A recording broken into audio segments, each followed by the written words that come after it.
I was told to investigate a family disappearance in Disneyland, and I've been horrified ever since. I work in security here. I used to think it was the happiest place on earth, but now I don't think I can stay in this job anymore. 3 days ago, management called me about a room that hadn't been turned over. That's when a guest checks out by 11 a.m. and another checks in by 3 p.m. Housekeeping had entered it and found all the guests' belongings still there. Luggage, clothes, toys, everything.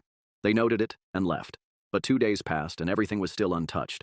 The reservation was for a family, dad, mom, and 2 little kids. I tried calling the numbers they left, but all I got was voicemail. I authorized the housekeeper to clean the room and store their items. I dug deeper. They'd checked in 5 days before their stuff was discovered. They had paid for parking. I went to the lots and found their vehicle still there. That ruled out a car accident or them just ditching everything. They had also bought a dining plan. Only 3 meal credits were used, 1 on their arrival, 2 more on the following days. On their second park day, they used a credit at Magic Kingdom in the morning, then nothing. Disney uses magic bands for entry, payments, fast passes, room keys, you name it. I pulled their fast pass history. After breakfast, they rode a couple of attractions and then used a fast pass for It's a Small World around 11 a.m. That's the last record. I called a coworker at Magic Kingdom to check the security footage. When I got there, he looked pale. The entry footage showed the family boarding the ride. The exit footage? The rest of the guests exited the ride, but the family wasn't there. We feared something terrible had happened. Maybe a kid fell in, and the parents jumped in after them. We shut the ride down, turned off the music and lights, and searched it top to bottom. 10 of us combed through every inch. All we found were 3 cell phones and a hat. I kept digging. Today I noticed the family had a memory maker photo package.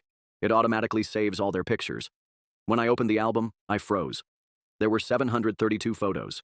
The first few were normal, posing in Epcot, in front of the castle.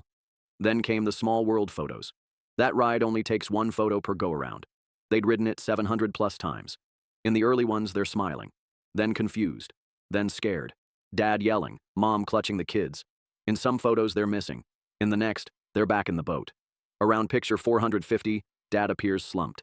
Around 675, only mom and 1 kid remain conscious, still, pale, staring straight ahead. Then I noticed something else. The background was changing. The dolls weren't in the same spots. In one photo, a doll was sitting in the boat with them. I had to close the album, but the file size kept increasing. Are new pictures still being added? I saw on security that local police just arrived. They'll take over soon. I don't know what's going on, and I don't want to. But I couldn't stay silent before Disney buries this with a press release. They didn't vanish. I know where they are.